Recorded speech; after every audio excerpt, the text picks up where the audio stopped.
You were in Beijing with President Trump recently. Can you take us through your trip on Air Force One and the meetings on the ground?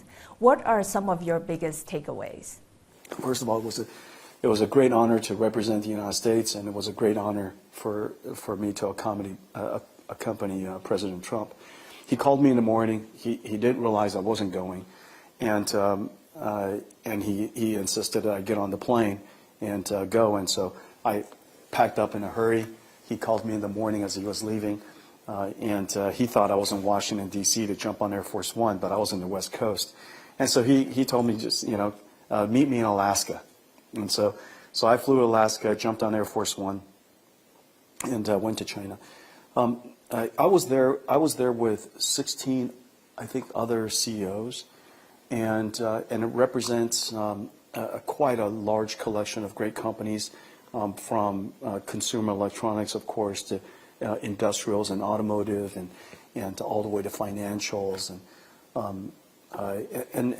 biotech, and so it was a large collection of industry that was represented, and the conversations were one, really welcomed. President Xi, Premier Li Qiang were extremely welcoming, and they spoke about cooperation and a stable relationship, and that China would be an open market and even more wide open than before, encouraged investment, and then we were there to really represent the United States, support the president, and they had wonderful meetings. They were extremely cordial.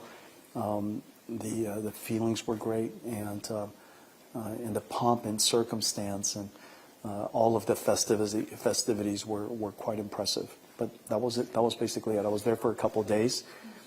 We didn't sleep for a couple of days, and then when President Trump left to go back home, I went to Old Town Beijing to enjoy some nice meals.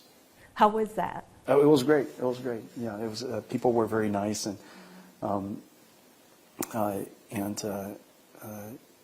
anyhow, it was a really great experience.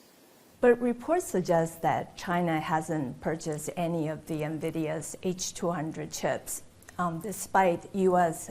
export approval. So you have also said that Nvidia has stepped back from China as it pushes for its own chips. Could that actually eventually make China your greatest rival? Well, China is going to be everybody's greatest rival. I mean, that goes without saying, because they have such an extraordinary local market. It is completely uniform, just like the United States. Every single state speaks English. China, every province speaks Chinese, and that's a substantial advantage versus Europe, where every single country speaks a different language, or countries where everybody speaks the same language, but the market's not very big. And so these two countries, United States and China, have a substantial advantage because of that reason. Large population, very well educated.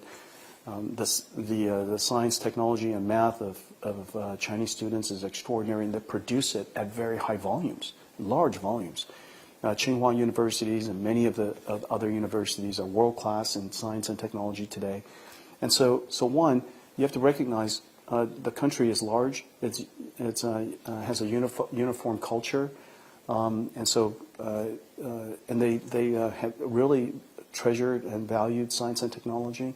The companies are very competitive, super vibrant, incredible companies from Alibaba to Xiaomi to Tencent, Baidu, and these amazing companies, large and also so many small companies that are so vibrant. And so I think it goes without saying that China's pace of innovation and its own natural resources, including its people and its culture, will almost certainly guarantee that China will compete with every industry, and they are very competitive. And so I think that goes without saying. With respect to us, we're not stepping back from China. I would say that the Chinese government, when we were banned from going to China through export controls, it left a vacuum that the Chinese companies were able to fill. And as a result, Huawei and many of the startup companies in China had record years. They are now growing at an incredible pace. And in our absence, even though NVIDIA's technology is better, it is, in our absence, available technology is the best you can get, and it's plenty good. And so I think my only statement was that the Chinese government is understandably, as every government would and should, encourage and want to have conditions for their local companies to be successful. However, I also believe that NVIDIA could add an enormous amount of value to the Chinese market, and it's good for the United States. And President Trump has been very clear that he wants American companies to succeed all over the world, just as every country should.